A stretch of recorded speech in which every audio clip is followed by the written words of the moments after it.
What's up, Dallas? It's your girl Rachel here at the Ervay Theater here in Dallas. I have a wonderful guest on my show today, Miss Paula Atherton. How are you doing? I'm doing great. Great. This is a very special interview because, we are live on spot, and I am just so glad we finally got to meet up. We've been trying for a minute. Yes, we have been trying for a while to meet up, but you're finally here in Dallas performing tonight. And I just want to talk to our viewers about you and how did you get started as a musician?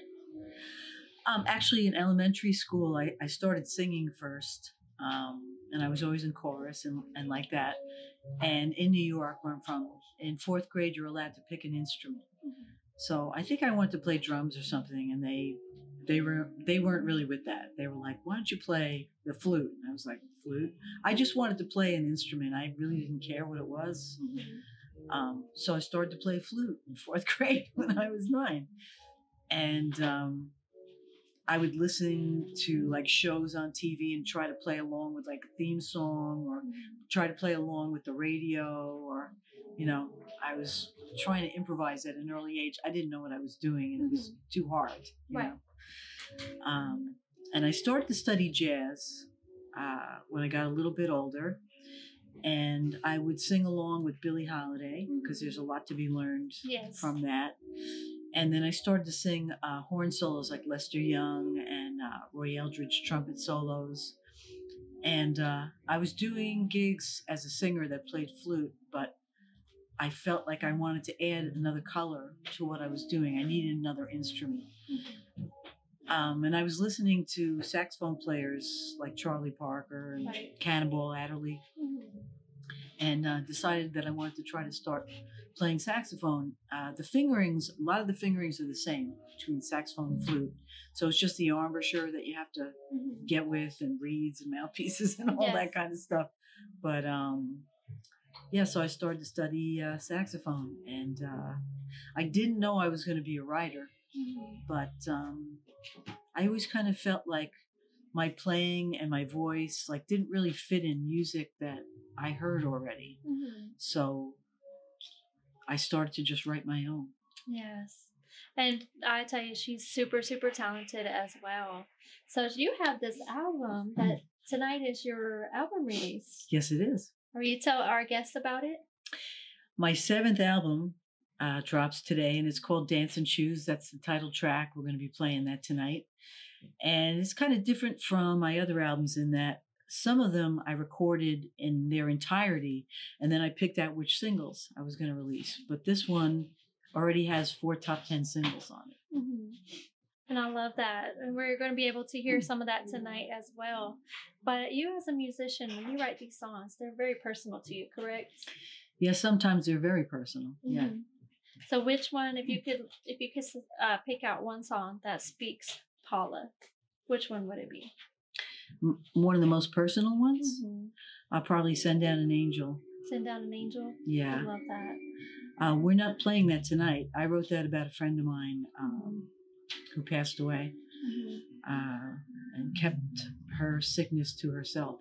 She kept it as a secret and just told people before she was about to leave the earth. Oh, wow. And everybody was dumbfounded. Wow. We're going to have to listen to that one. But, I mean, that sounds like something I'm going to have to check out for sure. But I want to talk to you about, you being a musician in your journey. What has been one of the most hardest hurdles to overcome? Well, I always wanted to be a musician more than anything, and that's why I didn't have kids. I knew it was going to take everything that I had to do what I wanted to do. It's hard to make a living in the beginning. What I found really works, and this would be for, you mentioned a lot of young musicians watch the show. A really good thing to do and to think about is multiple income streams. Absolutely. So, if you can do some gigs, teach some students, play at a senior center, whatever you could find in your neighborhood, in your surrounding area that you can do.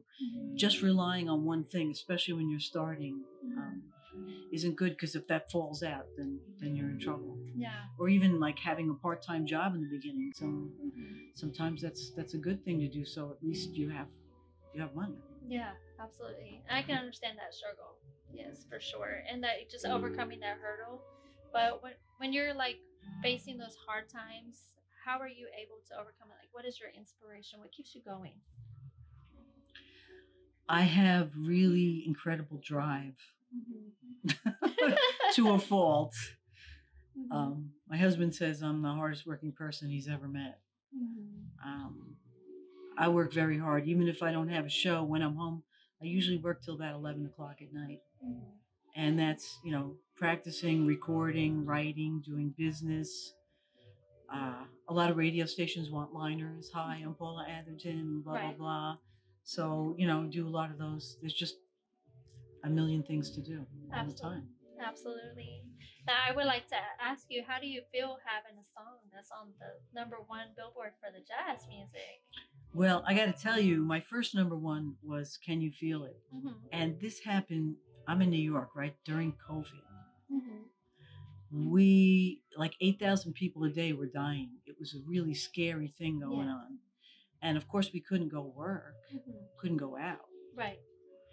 So that single, the title track from the album Can You Feel It, was released in January 2020. And it went straight up the chart to #1. And it got picked up on Sirius XM.